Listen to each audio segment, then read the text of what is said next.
Hey everyone, I hope you're all well, and thank you so much for taking the time to download this episode. It really does mean a lot to us. If you like what we do, please give the show a like and a share, and if you love what we do, please consider becoming a Patreon.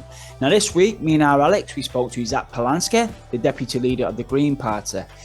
Zack's been on my radar for quite a while now, but not necessarily because of environmental reasons, but because of some of his messaging, which I would class as potentially almost like a Labour stance in many cases, which kind of intrigues me. So I reached out to Zack, and fair play to him. He contacted us back straight away, and we arranged for him to come on the show, which was fantastic. Topics this week are Zack's background, and also his journey to become the deputy leader, proportional representation, which Zack is very, very passionate about, UBS versus UBI, the upcoming general election, of course, and also how the Greens might connect more with the working class to get them on side in regards to the climate crisis. Now, I found that to be a real one, and I'm genuinely looking ahead and seeing what they can do in the future years, because I think there's a space there and it could get really interesting if the messaging and the policies are on point. I really enjoyed the conversation, and I hope you do too. Welcome, everyone, to the Green New Deal podcast, part of your favourite environmental platform, GND Media. I'm Adam Williams, and with me today is a man who's not always with me, and I do miss him from time to time. It's GND Editor-in-Chief Alex King. How you doing, mate? Hi, Ads. I'm good, thank you. I'm so thankful that winter's almost over, the nights are getting shorter, and I'm happy to be back on the show. How are you doing? I'm okay. Listen, it's great to see you, pal. And in fact, it's quite timely that you're on, because this show might come out obviously a bit later than recorded, but we've just recently put out a bit of a social media prompt that we do want pictures from people to write for us. Do you want to tell us a little bit about that, Alex? Yeah, of course. So we're always on the hunt for articles that we publish on our website. We're particularly interested in opinion pieces, features, in-depth reports, anything with an environmental focus. We want to hear from you. We do pay as well. And yeah, please get in touch we can put the contact@gndmedia.co.uk email in the show notes. Please get in touch with pictures. Yeah. And also as well, we're not very good at promoting ourselves really, but what I will say is we want to pay people for the labor, of course. So as many Patreons we can get allows us to do more, allows us to pay more for activists, scientists, anybody that wants to write for us. So please consider becoming a member if you appreciate what we do. We really appreciate it. It just helps us grow, helps us do bigger and better things. Okay, on with the show. All right, Alex. Well, today we're joined by a Salfordian, first and foremost, I believe, and also the deputy leader of the Green Party, Zack Polanski. Zack, welcome to the show, mate. Thanks for having me on the show. It's good to hear a fellow Manc accent. Yes, and you know what, Zack? We actually do have a bit of a worldwide audience, so I think we need to actually describe what the Manchester-Salford connection is, because you know what? I reckon if you ask 9 out of 10 people in Manchester, they wouldn't actually know where Manchester ends and Salford begins. It's just a weird sort of union, isn't it? It's like you're in the city, you go a bit too far in the city, all of a sudden you're suddenly in a place called Salford, and vice versa. They've both got their own cathedrals. It's very much, I've been thinking about this as a DC fan, it reminds me very much of Gotham City and Bloodhaven, if anybody's into DC. Like Manchester's obviously Gotham City, but it's got this Bloodhaven that's sort of attached to it, and no one knows where it starts and where it ends. So Zack, welcome, mate. Really appreciate you coming on. Thank you so much for having me. Right, so Zack, I've got to be honest, right? I used to be in the Labour Party, like everybody on this podcast. It's a sad, long story, but I won't bore you with that. But after 2019, when I really put my heart and soul into trying to get a Labour government, then seeing sort of the decline of Labour from my perspective, turning into sort of what it is today, I kind of checked out of mainstream politics, Zack, right? Buried my head in the sand a little bit, focused on other things, focused on things outside of politics. And I sort of check in every now and again. And when I first saw you, Zack, and I'm going to be completely honest now, right? You were talking about trade union stuff. You were talking about workers' rights. Okay. And then the first shock you had was that you were actually in the Green Party. So the cynic in me was like, oh, here we go. The Greens have got some bloke who's into trade unions and they're wheeling him out to win over the working class. Yeah. And then I realized you were the deputy leader, mate. And I'm like, whoa, what has happened in the time that I buried my head in the sand? Yeah. How has this happened to the Green Party? So please, honestly, I am genuinely really interested about your journey, Zack, and how you got involved in politics, how you got into the Green Party, and you know how you got to the top, mate. Amazing, thank you. I love how the question's phrased as well. It's my favorite way this question's ever been asked, which is in other words, like, where the hell did you come from? And so I'll kind of answer that in two parts. One, what's going on with the Green Party, and two, what's going on with me. So if I start with the Green Party, first of all, if no one, yeah, people haven't come across us particularly before, people always think we just care about polar bears and forests. Now, polar bears and forests are really important. I'm not here to say they're not important. We've got to protect those things. But ultimately, there's no environmental justice without racial, social, and economic justice too. These things are all interconnected. And if anyone is an environmentalist, then they absolutely have to have at the heart of that a kind of bigger holistic view. So let's look at clean air, for instance. The dirtiest air in our cities is very often in communities that are working class communities or communities from ethnic minorities. Now, this isn't coincidence. It's because those two groups of people, along with other groups, often don't have access to political representation. They're often in safe seats where their MPs or councillors just aren't listening to them. So they keep getting the incinerators, they keep getting the worst traffic, whereas the other leafy middle class, often white dominated areas, often get the cleanest air, the best kind of traffic calming measures. So this kind of racial justice element runs through everything with the environment. It's also the same with economic justice. So if you think about trade union rights, as you put it, also making sure we're protecting the lowest paid workers. If you think about like homes getting flooded, if you're very wealthy, you can afford to build a higher flood defense. If you're a renter, you could ask your landlord to build that defense for you. But if they ignore you, it's effectively your stuff that's going to get ruined when your home floods. And also, you're less likely to have insurance. Now, that's a very specific example, but you could almost take anything to do with the climate emergency. And if you're poorer, or if you're from an ethnic minority that doesn't have political representation, then you are going to often be worst hit.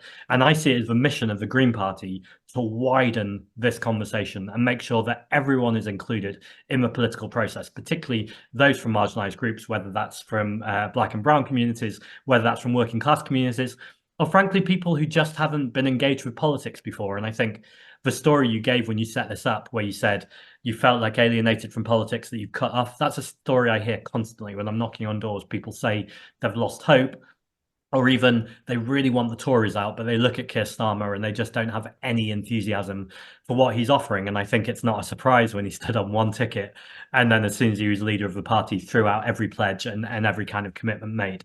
So that's the party, and obviously I'll talk more about the party as it goes. My personal politics, I was an actor before I was in politics. I did a lot of work around something called Theatre of the Oppressed. So this is a guy called Augusto Boal, who worked in South America in the favelas. Those are the poorest communities. And what he was doing was he was working with some of the poorest communities to help them find their voice.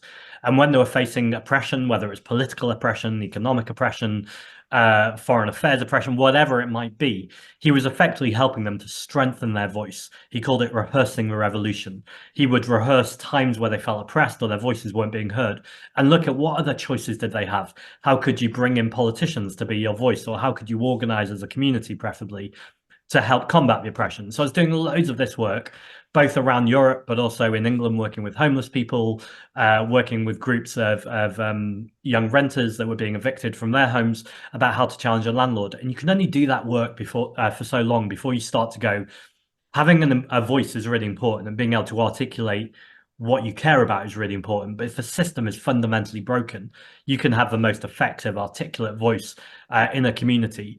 But if the system is broken, then you've got to change the system.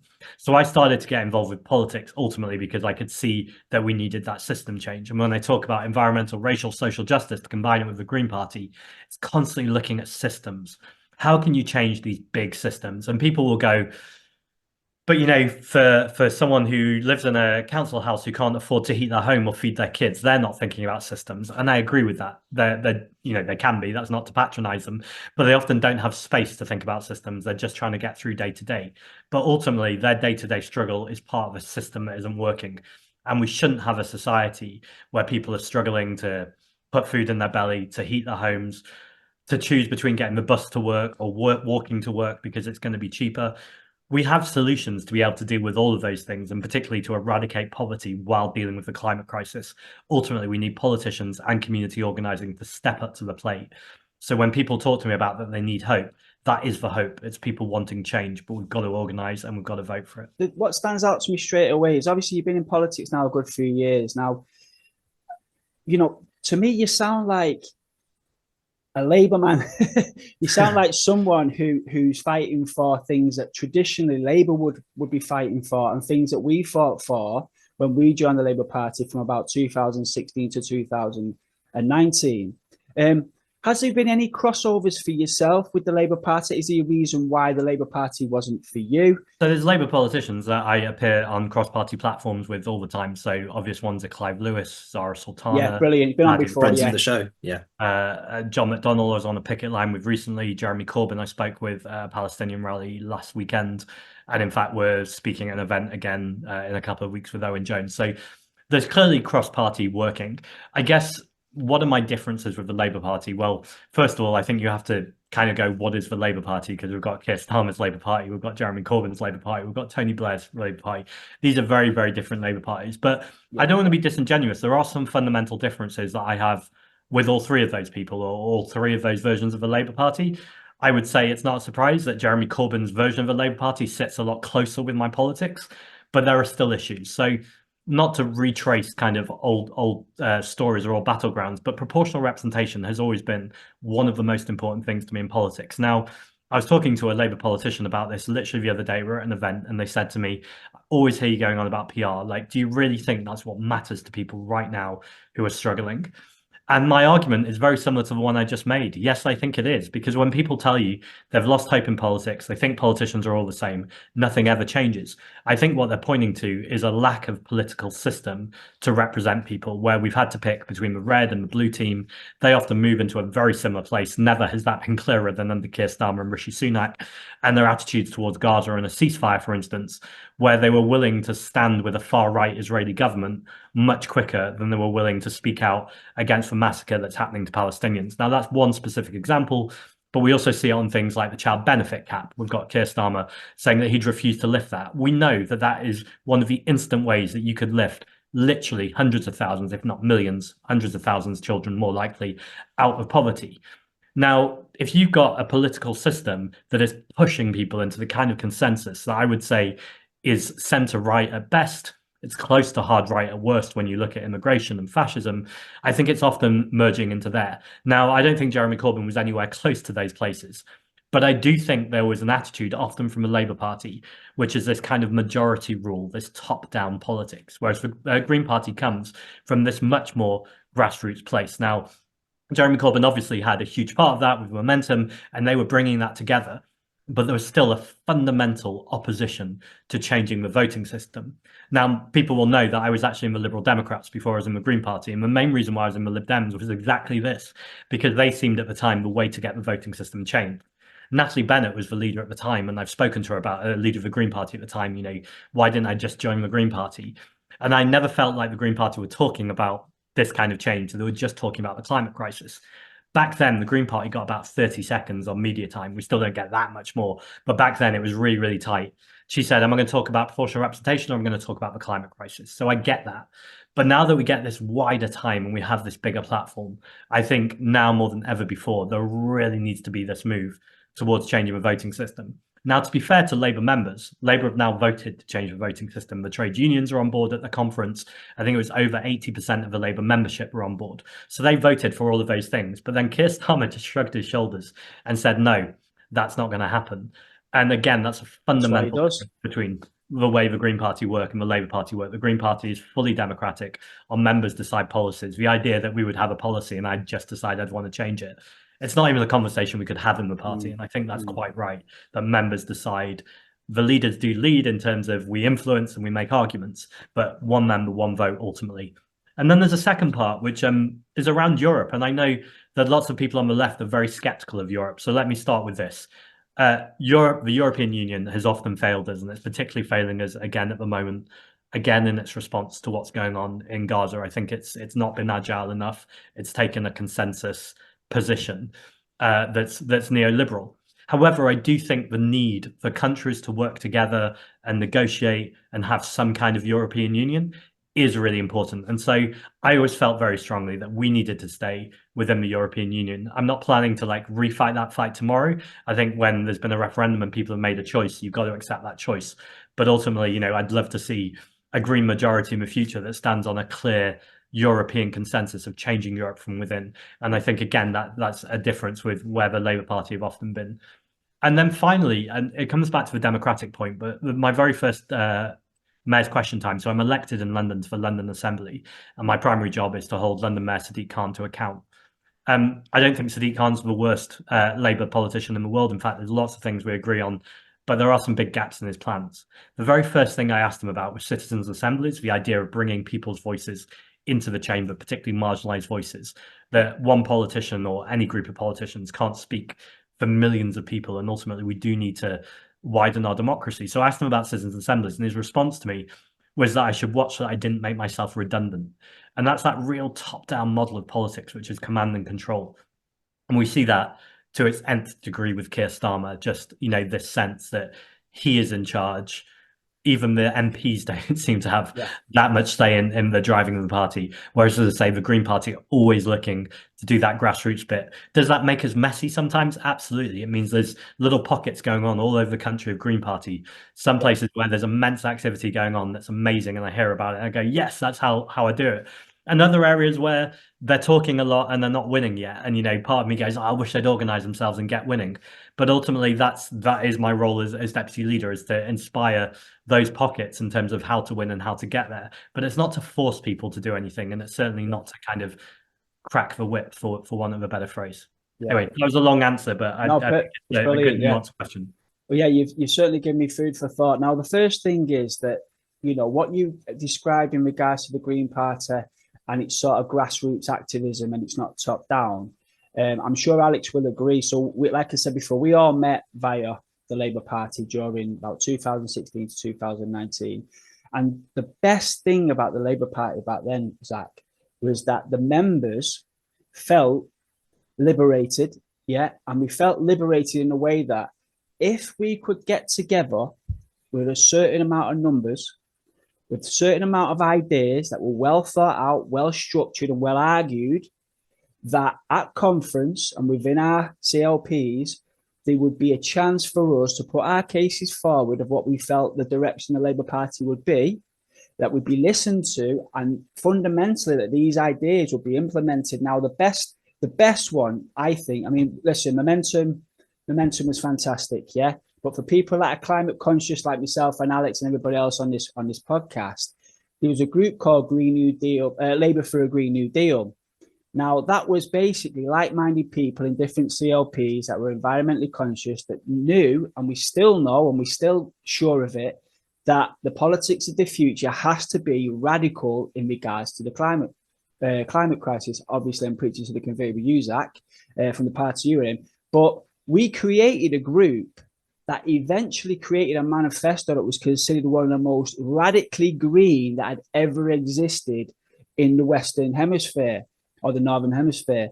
And that was basically grassroots movement of people getting together with good ideas and being trusted by the leadership. And, for all Jeremy Corbyn's faults, I will always praise him for that. And that alone is almost revolutionary in mainstream political gatherings. So I'm really excited to hear that that's what goes on in the Green Party. Now, can I respond to that? Of course, yeah. I talked about differences with the Labour Party, but I think it's worth saying that I was inspired by how many people were out on the streets and getting involved, and particularly the youth movement. So it was amazing. Matt Zarb-Cousin, who is Jeremy Corbyn's spokesperson, joined the Green Party last year, and we spoke about what it was like in that moment and how it felt and that feeling of hope. I do always think the Labour machinery, though, as we know, we're never going to truly let that happen.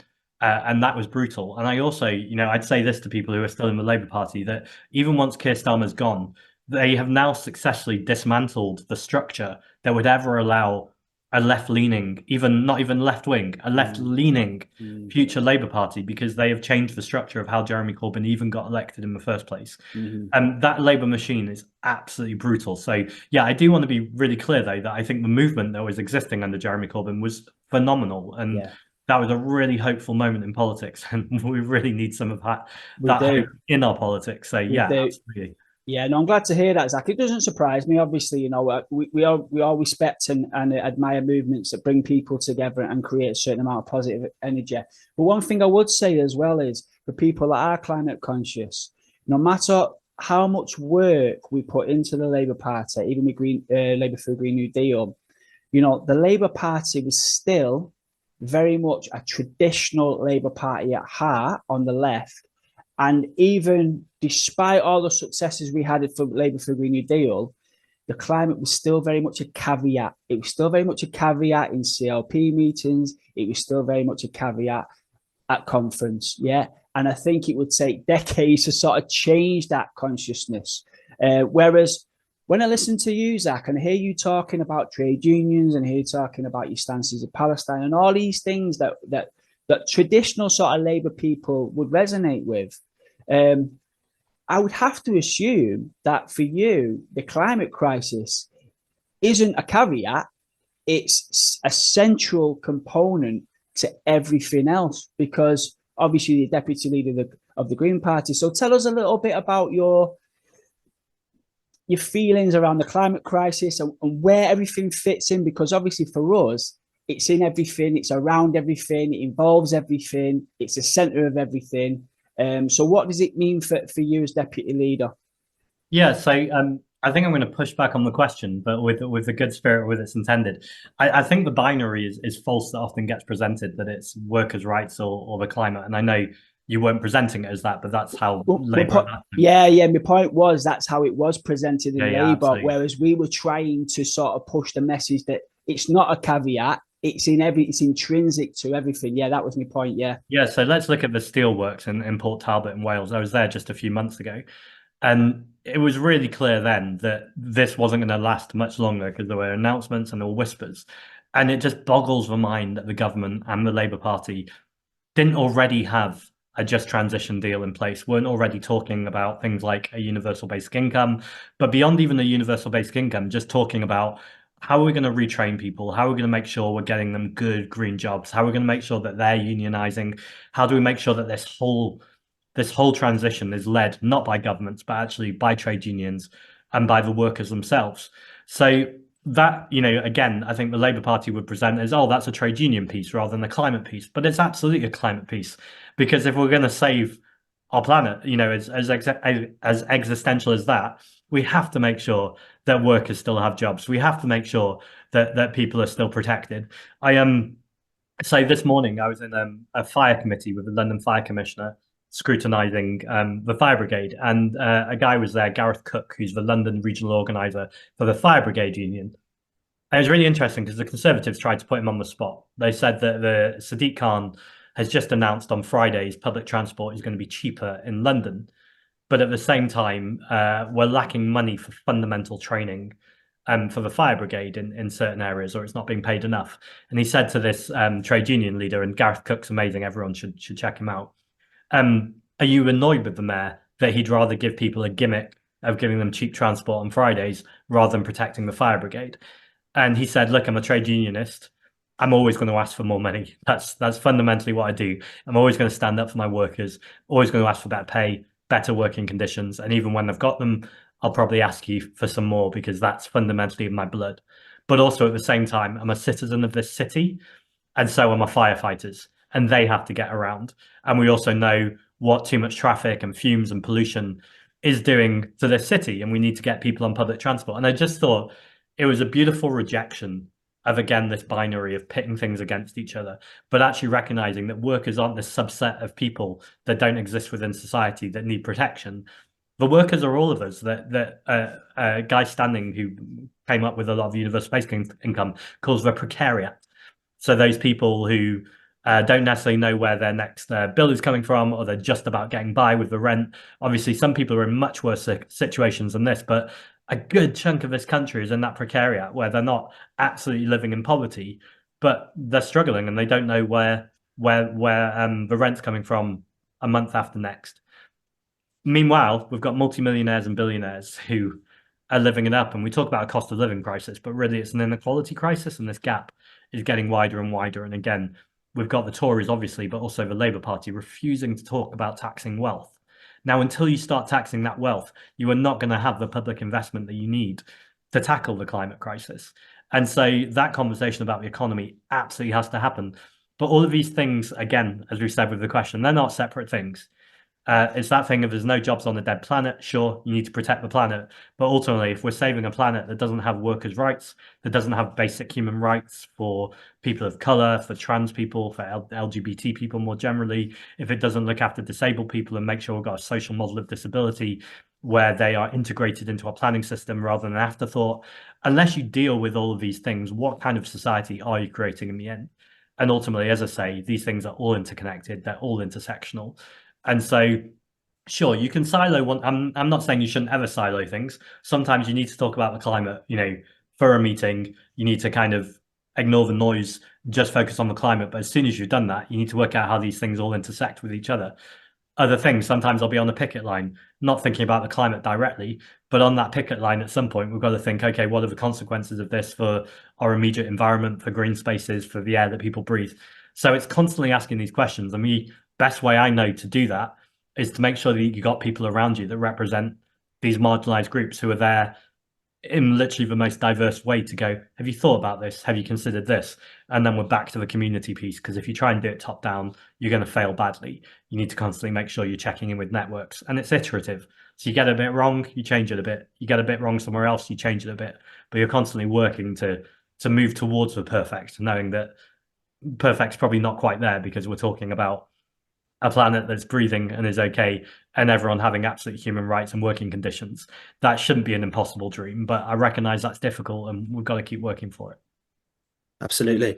Zack, how would you describe the Green Party's industrial policy then? Like, what are the sort of the key things that you guys want to do to green the economy? So the biggest one, and I think this is with my London hat on, because it's what I've done the most work on, is retrofitting. Now, I'm obsessed with retrofitting. First of all, the term retrofit is a terrible term. If anyone's watching or listening to this, I imagine you know what retrofitting is, but this is ultimately about adapting homes or whatever it is afterwards to make sure that it's more energy efficient and that ultimately it's hitting its climate targets. So if we insulated every home in Britain that needs it, that's a triple win, because ultimately it reduces bills, and we have this inequality crisis where some people can't afford to pay their bills. The cheapest bill is the one that you don't have to pay. So making sure that the heat isn't escaping through underneath your doors, through the walls, through the windows, that's really going to help that. Also reduces emissions. We have a climate crisis.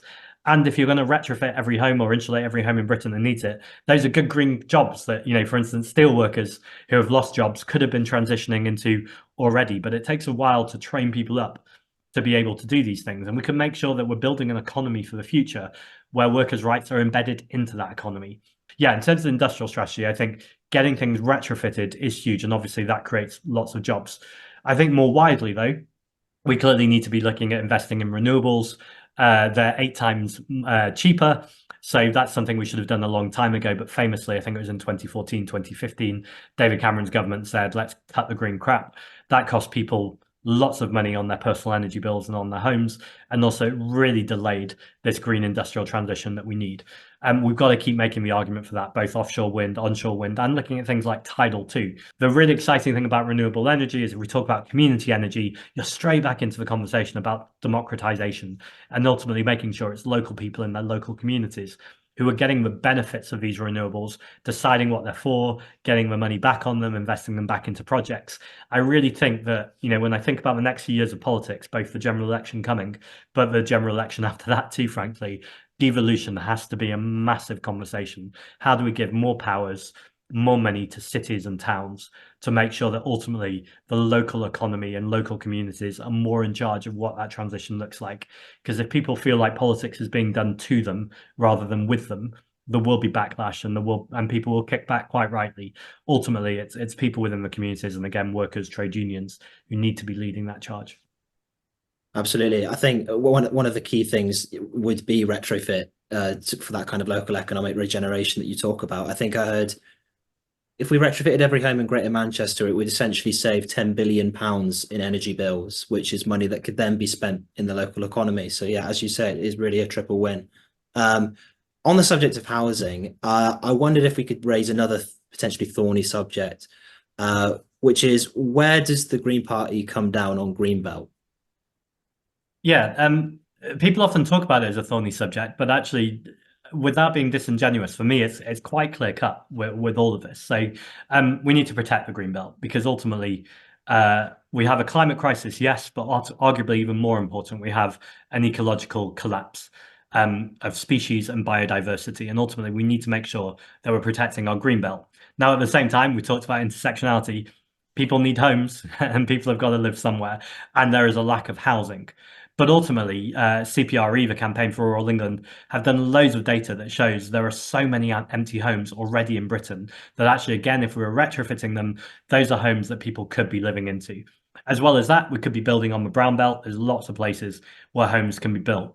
We heard Keir Starmer recently talking about grey belt. Now that I'm more skeptical about again, because very often land doesn't look beautiful. It looks like, it's been grown over. It looks like it's disheveled, but actually those are often places where biodiversity and wildlife absolutely can thrive. And so we need those kind of spaces in our country, and we shouldn't be building on every square that we could. But what we absolutely do need to be building on is brown belt. Now, once we fill the brown belt, sure, let's revisit the conversation about where else do we need to build. But it just seems obvious to me that until you've built in those places, those are the places to go first.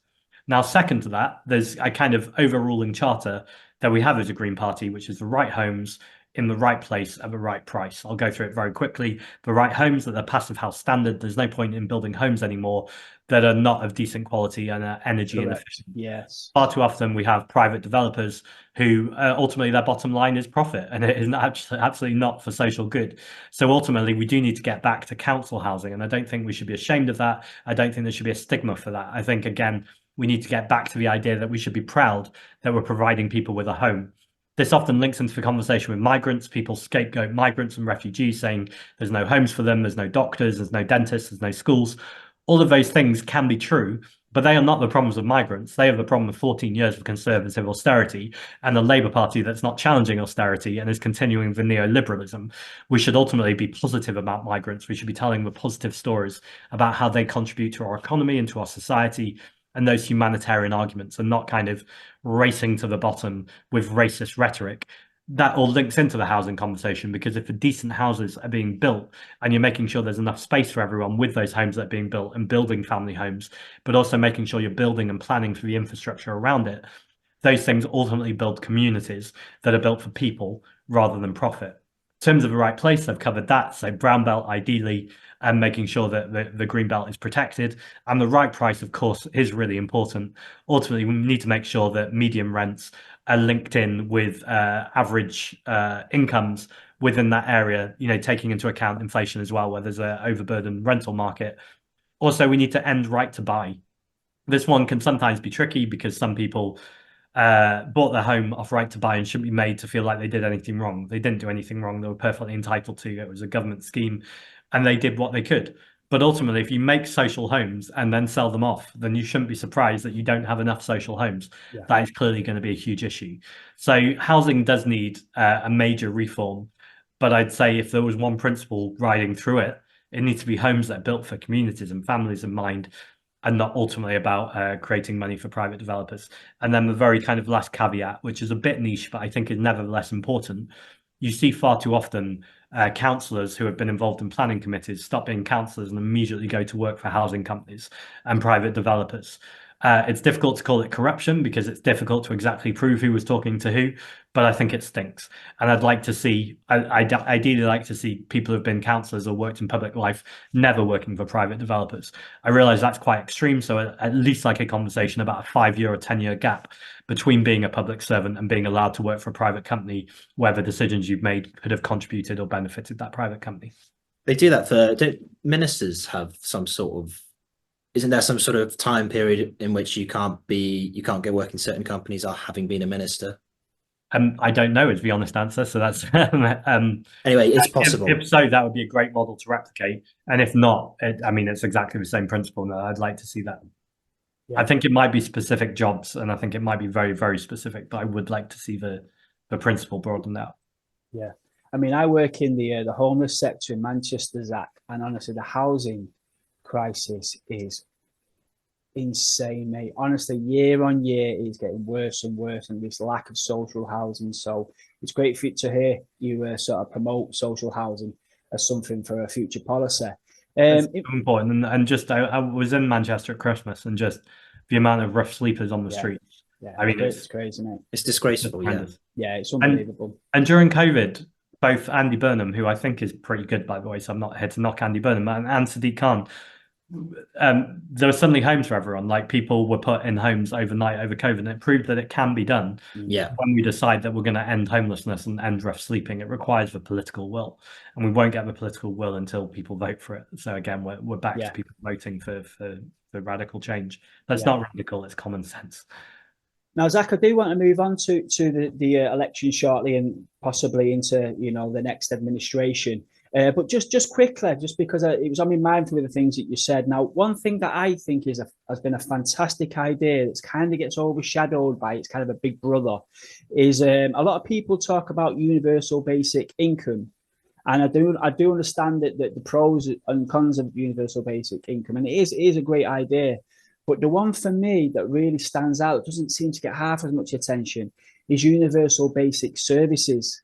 Now, what I like about that is from an environmental standpoint, having integrated transport, having more social housing, focusing on things like food sovereignty, which allows people, when they're going through tough times, to have systemic structures in place where they're not impacted, rather than just giving people money every month and saying, there you go and spend what you want. And from an environmental perspective, I think universal basic services is far superior. But also as well, I think once you've built that infrastructure, universal basic services, it's kind of future-proof. So no matter what happens in the future, what governments come in, what systems change, it's there. The infrastructure's there. Okay, it can crumble over years. It might need redoing, but I really like that, not only from an environmental point of view, but from a future-proof standpoint, because it kind of transcends any disruptions, short-term disruptions that may occur. What's your thoughts on universal basic services? Yeah, so I'm really into universal basic services, is the first thing to say. Yeah. It's long been Green Party policy that to have public services in public hands, so renationalizing the railway, energy, water, all of these things. I think, it comes back to making sure things are run for people and not profit.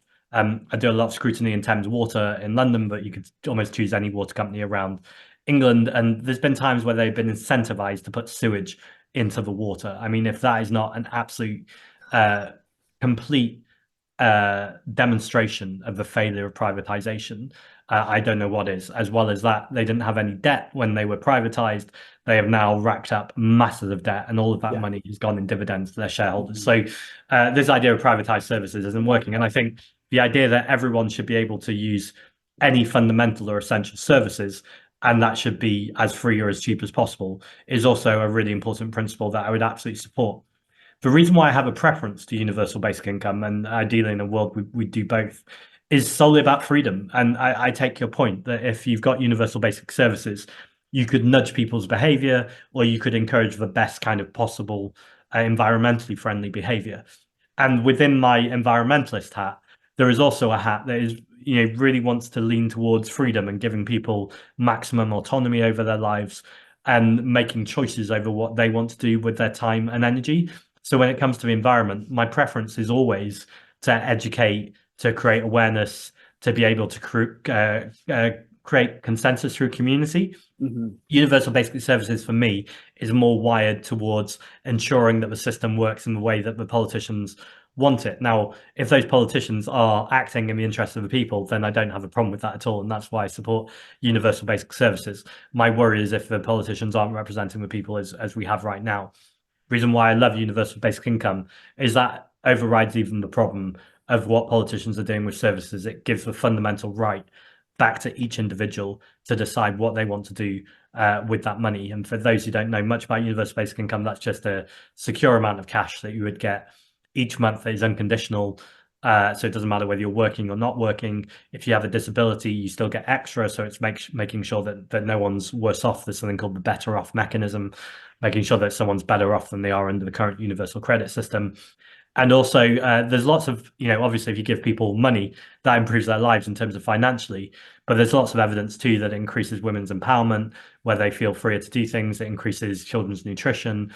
People have the ability to educate themselves, to spend time on arts and creativity, to be engaged in the political system. So people don't have to worry about just paying the rent, but actually can spend time engaging in these political conversations. So I don't think it's basic income versus basic services. And I think there's a whole model around that whole area that could be created that could generally be a hybrid of the two.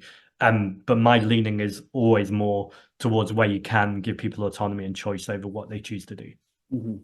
Interesting, yeah. Well, so we're going to move on now, Zach, to the upcoming election. Now, I'm not going to put you on the spot and say, do you think the Green Party is going to win? You think you've got a chance in that? Because obviously you represent the Green Party. You're going to put the most positive spin on it you possibly can. And I completely understand that. So what I'm going to say instead, Zach, is I think that there is space now for the Green Party to become a major player in UK politics. Okay, I think the Tories are going to take a long time to recover from what they've just put the country through. Okay, I think Labour, personally, I think they're a horrendous party at the moment, but I can still see them being quite a major player. If you don't have to do much, because Tories are so bad, they don't really have to do much. And I think, for me personally, I think Labour is shooing at the next election, not because the policies are great, not because the front bench is amazing, simply because the country has had enough of the Tories, and the default position for a long time has been, right, if it ain't the Tories, then we'll give Labour a go. However, I do think with how the climate crisis is playing out, people becoming more climate conscious.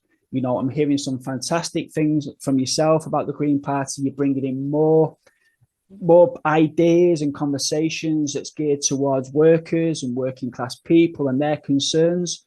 I genuinely think that after this election, the preceding 4 or 5 years, if the Green Party plays it right, and not just plays it right, is genuinely in the right space and progressiveness of that's speaking to people's needs, speaking to people's fears, but in a positive way, and explain how we can have a bigger and greener future.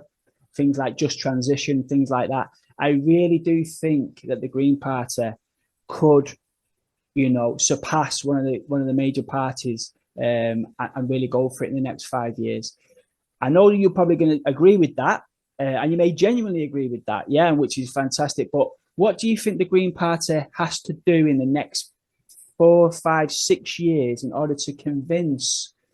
For me, my background, working class people, we are the biggest class in the country. So generally speaking, if you've got the working class on board, you're there or thereabouts, you're getting voted in. Okay, what do you see the trajectory of the Green Party is, and why, and what policies do you think that working class people are going to resonate with?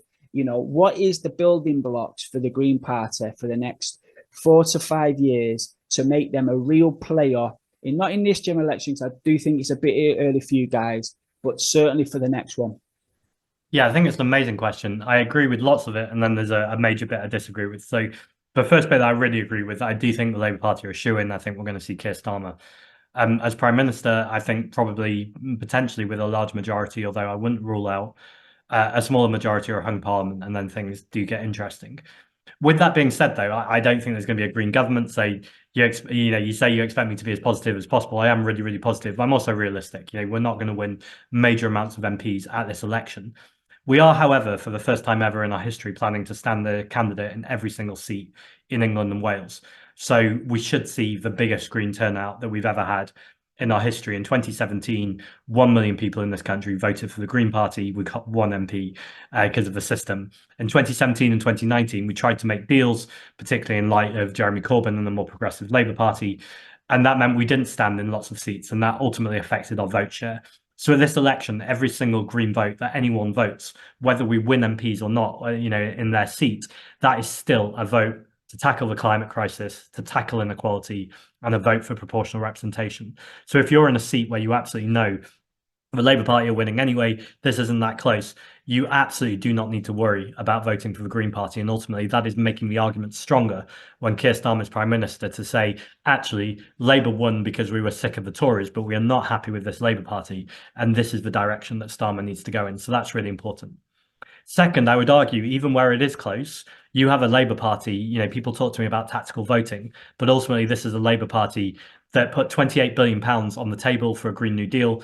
That already wasn't enough. It hardly even covers the insulation programme that we need. It's a significant amount of money, but let's be clear, it is not the amount of money that matches the urgency and scale of the situation. But that £28 billion, even now, seems like it's going to be off the table and is disappearing into thin air. So this is a Labour Party that you can't trust on the environment. As I've said, that would keep the child benefit cap, that has removed MPs who have stood on the picket line in solidarity. Keir Starmer says that a future government should not be on the picket line. I could think of nowhere else a Prime Minister should be. Well, there are other places, but one of the main places that a Prime Minister should be is actually on the picket lines with working people, because they should be listening to them to help negotiate, to understand what is going on with their situation. And that's ultimately about solidarity and literally standing side by side. And if it's not the Prime Minister, certainly MPs within the ruling party. But all of that has been ruled out. So that's for the Labour Party. So I would say the argument to vote Green at this election is very strong. In terms of how we're going to do, we're aiming in 4 places. Now, some people will say that's not enough. You should be aiming for lots more. But we know how under first past the post, how difficult it is. These are 4 places where we're pretty sure that we can win a Green MP. And those 4 places very quickly are Brighton Pavilion, where we already hold. Caroline Lucas is stepping down, but Sean Berry, who is brilliant, I work with her at London Assembly, she's stepping up. In Bristol Central, Carla Denyer, who's the current co-leader of the party, she prepared the first climate emergency motion in the UK that passed. She used to be a renewables engineer. She'll be an amazing MP. She's standing in Bristol Central, and she's standing against Thangam Debonair. And Thangam Debonair, by the way, has been put out more and more by the Labour Party because they're clearly worried about her seat. But I'm pretty convinced that every time she stands at a microphone or talks to the public, she's actually damaging her vote, because we're hearing more and more how unserious she is about the climate crisis, how unserious she is about standing up for migrants and the Green New Deal, and how unserious she is about a politics that's different. We're also standing in Waveney Valley, that's on the Norfolk-Suffolk border, that's against a Tory MP, and in North Herefordshire, where Ellie Chowns, who is a former MEP, is doing brilliant work there. So those are our 4 seats. But your question is about the future, and I think that's a legitimate question. We cannot expect people to come to us, to our meetings. We've got to be out there, and that's why I'm spending a lot of time, whether it's on picket lines, in community centres, in social housing, being with people and finding out what they care about and what do they need from the party. If there's any cockiness to this answer, I'm pretty convinced that we already have the policies largely that would make a huge difference to working class people, that would make a huge difference to diverse and marginalised communities. What I accept from the question, though, is we have not successfully communicated that yet. When people think of the Green Party, far too often in the past, they've thought about a middle class, privileged party. And so we don't have enough representation yet. Now, this is a bit of a chicken and egg, because we need people like you ads to join us and represent and be speaking out to say, actually, this party is somewhere you belong, and bringing people with you. But ultimately, it can't just be on relying people to do that. It is a huge role of leadership, and one I take really seriously. Just yesterday, I had a meeting, for instance, with the Muslim Council of Britain, with their leadership, talking about how in this next election, they obviously can't take sides. They're a non-party organisation, but they are really keen to make sure that people know that you don't just have to choose between Labour and Conservative, and that there are other options. Because, by the way, even if people don't go for those other options, that will still force the Labour Party into better positions. But frankly, I don't want to be in a place where we're just pushing the Labour Party to be in a better position. I want to cut out the middleman, and I want to make sure that we have a politics that's environmentally just, racially just, socially just, and economically just. No, I love it. I love it, matey. That sounds fantastic. Now, just in regards to, how Green Party's been historically viewed. This isn't whether it's right or wrong. It's just, from the circles I've been in, the backgrounds, the communities I've been in, one thing that seems to be about the Green Party, it's a little bit preacher in regards to things like individual personal choice politics. Now, I think it's, there has been research recently, something's just come out recently, I've not read it, but the gist of it is that actually it seems that people that do make personal environmental choices are more likely to fight for more systemic environmental choices, which I think has shocked a couple of people. But saying that, perception and reality is not always go hand in hand. So, in regards to policies, how would you frame your politics so that communities like working class communities they don't feel like it's a case of, substitute your plastic straws for your cardboard straws or whatever, and it's very much the balance between systemic changes but also as well, a personal sort of choices as well, but hoping that they make the right ones because they are important as well. Where's the balance? Because like I say, the perception seems to be that the Green Party historically, right or wrong, is quite a preachy party in regards to individual choices. Yeah, so I think this one's again quite easy to take on. The world's richest 1% burn more emissions than the bottom half of 2/3 of humanity. So if we're talking about personal responsibility, it's pretty clear where this personal responsibility lies. It lies with the people who are flying in private jets, mocking those in poverty beneath them. So if we're going to have any conversation about individual responsibility, and this is also, by the way, around the same conversation when people say, do we not need to deal with population? Ultimately that can almost be an eco-fascist argument. Those arguments need to be met head on with ultimately the problem here is not populations. The problem is definitely not working class people. The problem here is the super rich multimillionaires and billionaires that are absolutely taking you can bleep that bit out. And that needs to be challenged.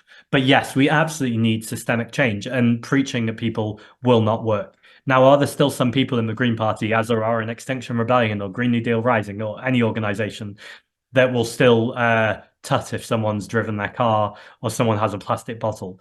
Absolutely. Now, let me be clear. Look, I'm vegan. I don't drive. Haven't flown in a long time. I do all the things that an environmentalist or green need to do. But frankly, I only do those things because I know when I go on LBC or Sky News, they're going to ask me about those things. And if I do those things, I'm going to get called a hypocrite.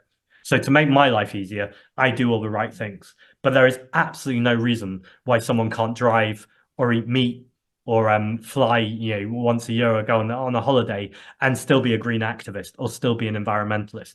Because ultimately, this is about those big system changes. Where we do have privilege and where we can make those choices, I'm not preaching. I'd encourage anyone to make those choices because it's good for the planet, it's good for the communities, and that's ultimately role modeling what a better and greener society can look like.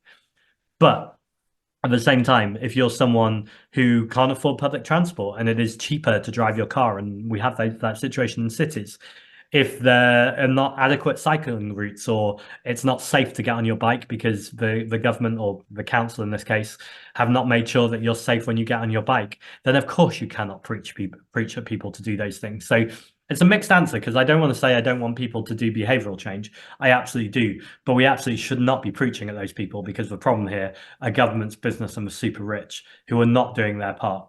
Once they've done their part, if the public still aren't changing their behavior, that's a different conversation. But we're not even close to that conversation. At the moment, there are huge changes that need to be made on a systemic level. And that's where we need to be focusing our campaigning. Yeah, no, I love that answer. And for the record as well, I mean, I'm vegan. I haven't flown for over 10 years. And the reason that I do this is it's almost like I feel like if you're an environmentalist, there should be a standard that we hold each other to account. But it's not something that I think is going to change the world in being vegan or not flying. I just feel like, it's my way of saying this is who I am. This is who I am. I can't believe I'm going to argue this, and a little bit of me is like, don't do this, but I am going to. So I'm still not going to fly. But for instance, the Green Party policy is not to ban aviation and to ban flying.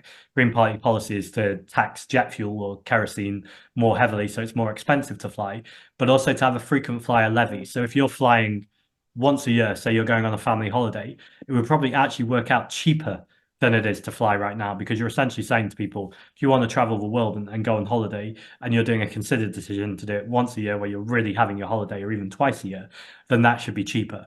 The problem is people who are flying sometimes several times a week, whether that's business trips or sometimes leisure trips, people are flying every single day. Surely those are the people where we're going to be hitting them harder with taxes and hitting them harder and making sure that's more expensive. And it's about making sure that balance is different. So please don't take this as I'm encouraging people to fly. I'm not. But at the same time, I'm always wary when I tell people I don't fly, because you can fly and still be an environmentalist. That can absolutely still happen.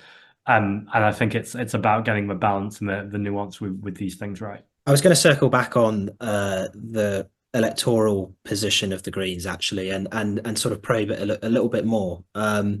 Because obviously, I think you mentioned the fact that there were 1 million votes for the Greens in 2015. And what was really interesting about that election was the fact that that was the height of UKIP's electoral power as well. And UKIP received something like 3.8 million votes, so quite a few more, but I would say it's fair to say that they probably had more of an imprint on that election, what with the Brexit referendum the year after.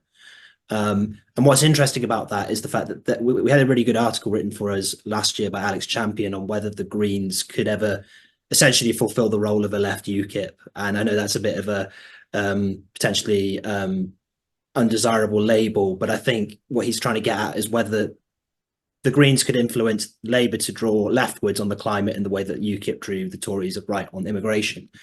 And he made this really interesting point that in the 2015 election, UKIP were able to come second in 120 constituencies, right? Despite the fact that they didn't really get any. In fact, I think they got 1 MP, which they had before. As far as I can see, you don't really have a situation where the Greens are coming second in 100 constituencies across the country. As you say, the support for Greens tends to be electorally in places where they've sort of built steady gains at a hyper-local level: Stroud, Bristol, Brighton. So how do you change that? Like, what's the answer to that? Because in this current system, first past the post, it sort of seems like at best the Greens can leverage some sort of influence on Labour to draw the Overton window leftward and then peter out in the way that UKIP did. So how do you even begin to sort of challenge that electoral system? Sorry, thank you. So 2 things. One, it's slightly different to your question, but then I'm going to answer your question directly, but I still want to say this, is that the Greens have over quadrupled our number of councillors in the past 4 years. So that's not just a slight rise, that's a meteoric rise in British politics, and something we're way past the peak of where UKIP ever had councillors, for instance. Now, UKIP were literally never off question time. Nigel Farage pretty much had a seat every other week. Whereas the Greens, I think, have been on question time maybe 3 or 4 times since 2019. Yeah. And one of those times was during a general election when they literally had to put us on question time. Now, obviously, question time is not everything, but getting media coverage is a huge amount of it. And we are constantly battling to kind of get off space within that media coverage. And that's why I spend a lot of time doing things like this podcast, which I'm always happy to talk and answer questions anyway. But ultimately, when you realize that mainstream media is not the way that you're going to get this message out there, I do so many podcasts and so many talks, because ultimately that is growing the movement, where ultimately that can't be ignored after so long. But anyway, the point of why I'm saying all of that is I absolutely want national representation. I want more MPs. So I'm not saying that for a second. But local councillors and hyper-local is really important. And it's very often classed as not important because media doesn't think it's important. But actually, when you look at the climate, when you look at those changes that really need to happen, unless you have people embedded in their communities making those changes, whether it's about the transport in the local area, whether it's about green parks, whether it's about clean air, whether it's about youth services, all of those things are both environmental, but yes, absolutely, they're also about social justice too. But those things, your local councillor is often more important than your MP. Now, that's changing a little bit because of austerity and council services being absolutely strapped. But there's an argument when councils are so strapped that they're bankrupt, that's actually a space where councils are even more important, because their creativity and their ingenuity within the community, and it shouldn't be like that, it should be funding plus creativity and ingenuity, but creativity and ingenuity is badly needed right now to tackle the climate crisis. So I'm always wary of the media rejecting the idea that councillors are not important compared to MPs. Actually, both are important. And I'm really proud of that councillor base, and I want to see that grow. To take on the question though more directly, I reject the UKIP label, and that's not just because it's a horrible label, but also I think it fundamentally misunderstands two things about the Green Party. One, it implies that we're there for that short, quick, gasp to influence one of the two big parties. And while UKIP were looking to influence Conservatives, in this case, it would be looking to influence Labour, I imagine. But actually, that is not the point of the Green Party. We are looking at that sustained change. And when we look at our councillor growth, it's not happened suddenly like happened with UKIP, where they had a big burst and then collapsed. Or frankly, the BNP as well. They again had a kind of big burst of activity. This has been steady, consistent growth. Yes, over 30, 40, 50 years, but particularly so in the last 10 years, in a way that's not really been seen before in British politics outside of the big two parties, although arguably with the Liberal Democrats too, that kind of growth happened as well. But it's in a different way where the sustained growth feels more considered and less like it's rising or falling. It's just continually growing and getting bigger.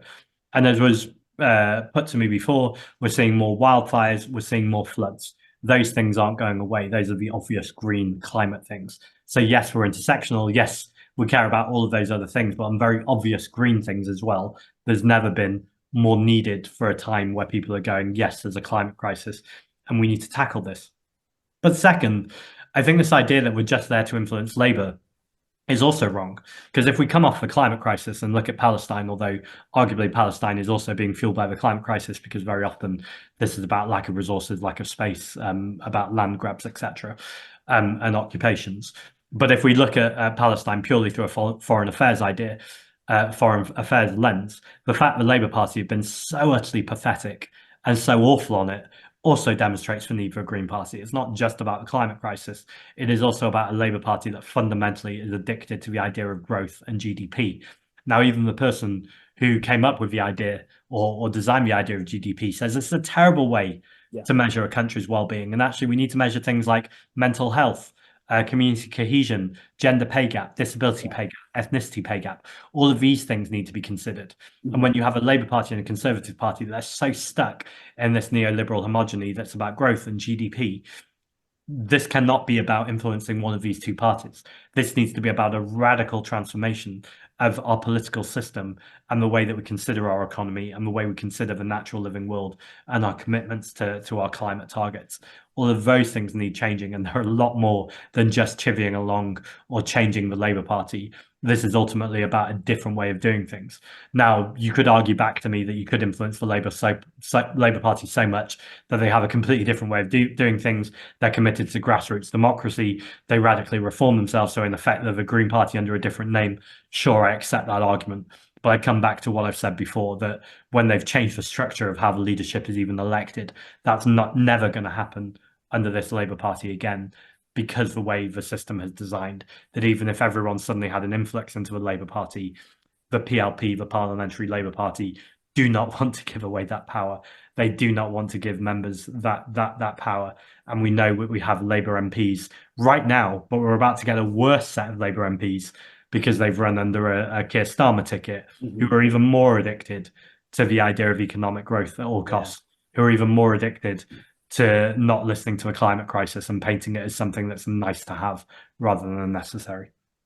Yeah, I think another important aspect is that UKIP were the worst aspects of the Conservative Party, whereas the Green Party, and that's why they were able to influence it so much, I think, whereas the Green Party are not connected to the Labour Party in that way.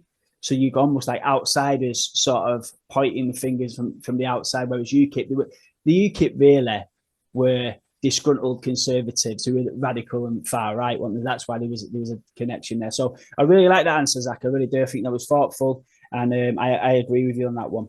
I'm just going to very quickly go back to, when I was talking about when I was a vegan and the reasons and systemic rather than personal. I just maybe want to end on this because see what you think of this, because what I feel is it's almost like a philosophical answer.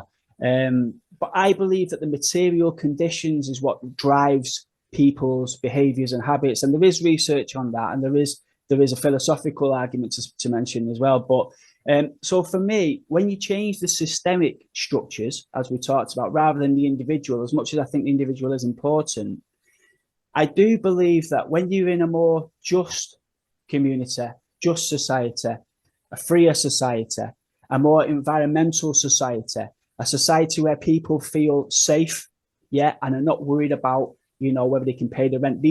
Once these metrics are met, I believe that those material conditions is what drives our behaviours and habits.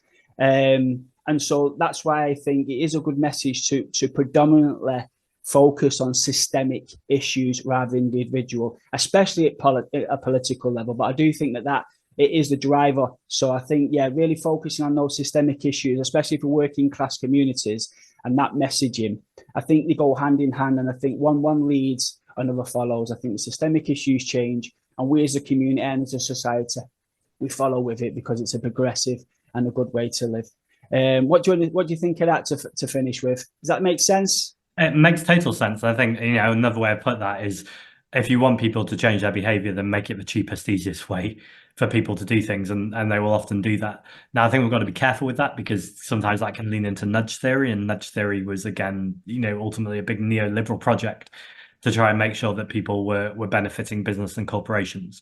But I do think the fundamental principle that if you have change that is led by the community for the community, and then you make that the easiest option, then of course people will make those choices. Yeah. I think the one exception or caveat I put in, or it's not even an exception, it's probably the hardest topic, I think, when you talk about not being preachy, but that's animal rights. And that's something I feel strongly about.